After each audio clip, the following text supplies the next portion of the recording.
We're going to learn to play a tune that everybody watching this is going to know. It's Danny Boy, Londonderry Air. Danny Boy. We're going to play it in the key of D major, and I'm just going to very quickly give you a heads up on what that means to play in D major. Let's say that the note D, which we can easily find now, is there. And that's playing with the third finger. Just run through the fingering. First, second, third, fourth, fifth. It's crucial.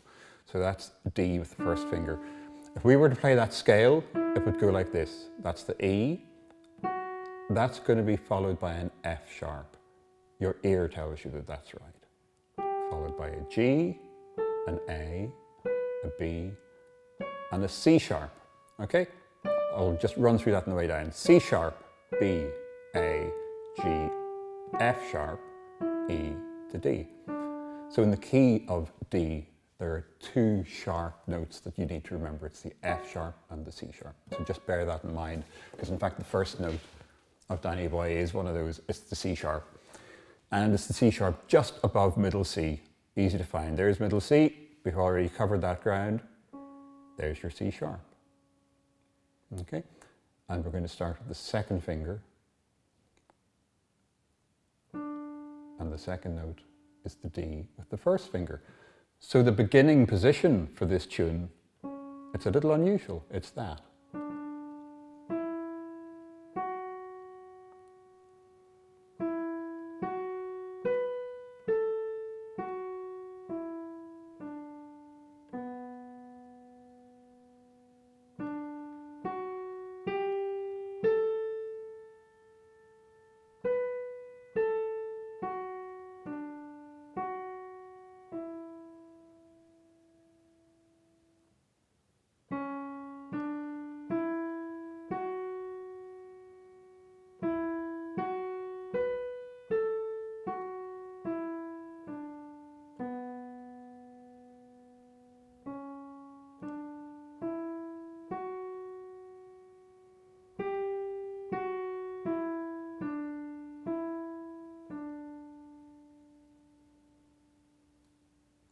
I'm just going to stop for a moment there to point out one thing.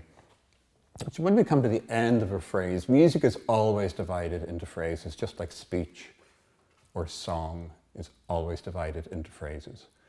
And when I came to the end of the second phrase, which is this, I played the E with my second finger. That's the last note of a phrase. It's perfectly natural to have a little pause, a little silence, a little moment at the end of that. And I want that second finger to go back to the C sharp to begin the third phrase. So that all comes together kind of neatly. You see what happens? End of the second phrase on the E, second finger.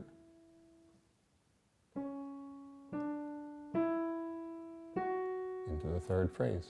So that's nothing to worry about. We don't get tied up in knots because we're using a second finger there and then a second finger in the C sharp. It actually fits in with the musical plan as well. That's the first half of the tune. I'll jump on to the second half of the tune.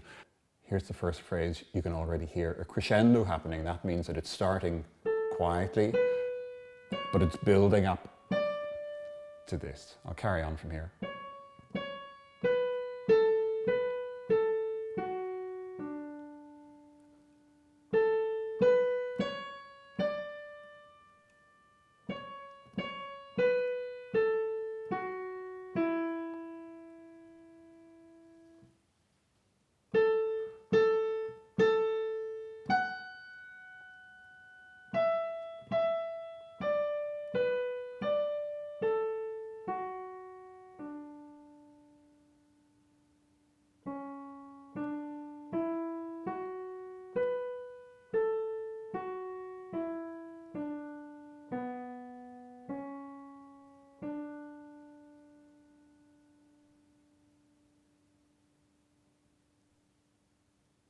So I'm sure you can feel from the way I'm playing it that rhythmically it's not terribly strict. If you saw this on the page, you would know that there are 4 beats in every bar. And if we were playing with a metronome, it would be easy to identify where those beats are falling. But when it becomes a performance, we can be quite relaxed. We can be individual, unique in the way that we express that, and we count that ourselves. You play the tune the way you want to play the tune. But applying the dynamics, that's the louds and the softs, contributes so much to whether it sounds like music or just a series of notes, particularly in the last phrase. Listen to this going up to the climax note here.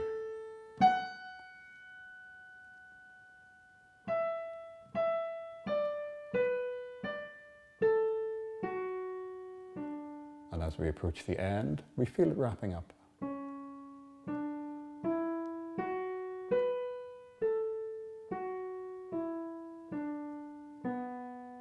And it slows a little.